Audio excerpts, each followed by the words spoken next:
Nous sommes en direct avec notre correspondant à Abuja, Gilbert Tomba. Bonjour Gilbert Tomba et merci d'être avec nous. Bonjour et bonjour à tous. Alors tout d'abord, comment se passent ces opérations de dépouillement qui se poursuivent ce dimanche dans tous les bureaux de vote?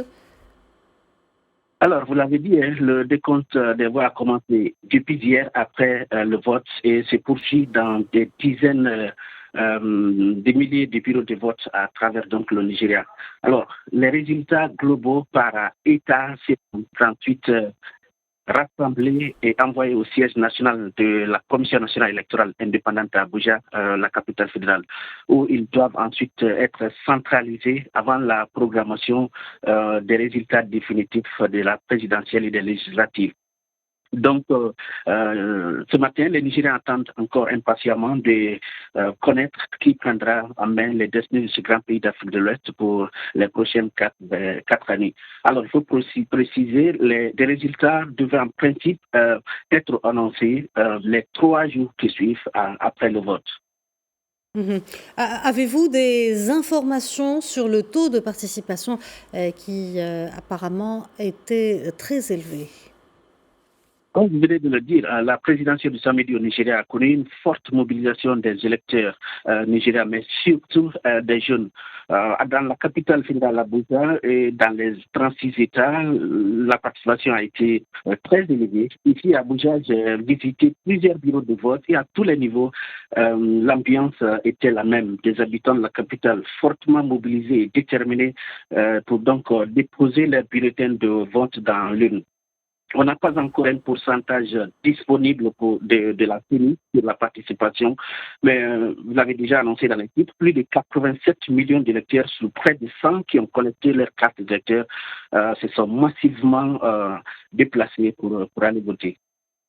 On a signalé quelques incidents sécuritaires et des couacs logistiques dans certaines régions du pays. Quelle est la réalité sur le terrain?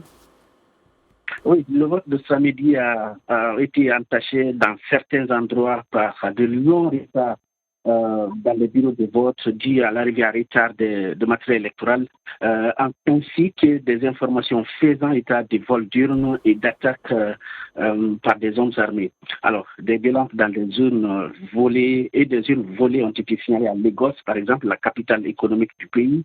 Certains électeurs se sont plaints dans cette capitale d'avoir été agressés et chassés de l'endroit où ils s'étaient rassemblés pour voter. Dans d'autres endroits, les électeurs ont déclaré aussi avoir été invités soit à voter pour un candidat particulier, soit à quitter le centre de vote. Le président de la Commission électorale nationale indépendante du Nigeria, Mahmoud Yakubu, a lui-même confirmé ces incidents. Il a même ajouté que des hommes armés avaient attaqué certains bureaux de vote dans les États du Delta dans le sud et de Katsina dans le nord, où des machines d'identification biométrique des électeurs, ou encore appelées ici BIVAS, avaient été emportées. Le vote a aussi été reporté à aujourd'hui dimanche dans quelques 141 bureaux de vote dans certains États comme l'État de Baïza en raison de perturbations connues hier.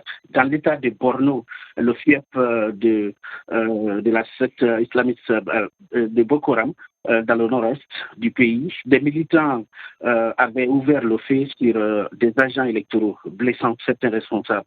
Alors, comme on le sait, l'insécurité était le principal enjeu de cette élection présidentielle, un sujet qui avait donc fait l'objet de débats intenses entre les 18 candidats en lice pour la présidentielle. Voilà ce qui se veut donc passer sur le terrain. Merci Gilbert Tomba. Je rappelle que vous êtes le correspondant de Média TV à Abuja.